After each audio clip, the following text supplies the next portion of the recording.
Okay, so now we're going to talk about simplifying fractions. Simplifying fractions can be a little tricky, but I've got some helpful tips that will help make your lives a lot easier. Tip number one for simplifying fractions. If both numbers are even, so they end in 0, 2, 4, 6, or 8, then you can simply divide by 2 and keep dividing by 2 until you cannot do it anymore.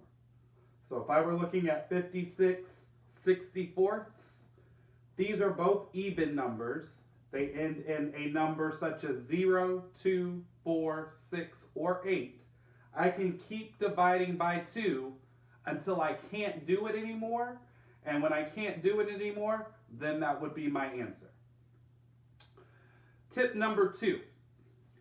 If both numbers end in a 0 or a 5, then you can divide both of those numbers by 5. This doesn't work for this particular problem, but just know that if both numbers end in either a 0 or a 5, divide both of them by 5 until you can't. Tip number 3, if both numbers end in a 0, then you can simply divide by 10 until you can't anymore. So those are 3 helpful tips to help you simplify fractions. Now the real way to do it is you would simply have to figure out what are your factors of both your numerator and your denominator. What's a factor? You know what a factor is. We talked about it a lot in class, but just to remind you, factors, numbers multiplied to get a product. So, if I wanted to list the factors of 56, I need to think of what numbers that can I multiply to get me 56. So let's think about it. This is when a multiplication chart is probably your best tool to use. So if I wanted to know what times what gets me 56, then I need to list all of those numbers. So 1 times 56 gets me 56. 1 and 56 are factors. What else can get me 56? Well, 2 times 28 will get me 56. 2 and 28 are factors. I can keep going down the line until I list all the factors that get me 56. Let's see. 3. I don't think 3 times anything gets me 56. 4. 4 times 14 gets me 56. 5. No, if I count by 5s, I can't get to 56. 6. I don't think so. 7. 7 times 8 gets me 56. 8. 8 times 7. 9. No, I don't think there's any 9 times anything that gets me 56. I think I found all my factors. So now we need to find the factors of 64. So 1 times 64, those are always the easiest ones. 2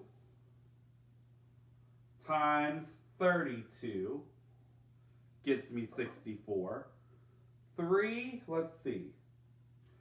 3 times, nope, I don't think 3 goes into 64. 4 times 16 gets me 64. 5, I can't count by 5s and get to 64, so no. 6, nope, I don't think anything goes 6 times anything gets me 64. 7, nope, if I count by 7s I don't get to 64. 8. 8 times 8 gets me 64. 9. Nope, 9 times nothing gets me 64. So if I go through all the numbers from 1 to 9, I should be able to figure out my factors to see what times what gets me a product.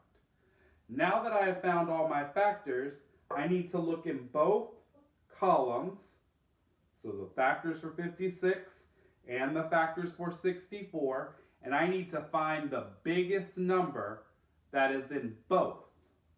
So the number has to be in both columns, and it has to be the biggest number. So if I look, there's a 1 in both columns. There's a 2 in both columns. There's a 4 in both columns. There's a, nope, and then there's an 8. So 1, 2, 4, and 8 are in both columns. And remember, I need the biggest one. So that's going to be 8. Once I know that number, then I can go back to my fraction, which was 56/64. And if I divide both of those numbers by 8, then 8 goes into 56 how many times? So 8 times what gives me 56? We said it was 7. And 8 goes into 64 how many times? So 8 times what gets me 64? We said it was 8.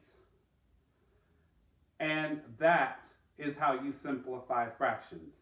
56/64 simplified becomes 7/8. So use your tips first, and if that does not work out, then list your factors.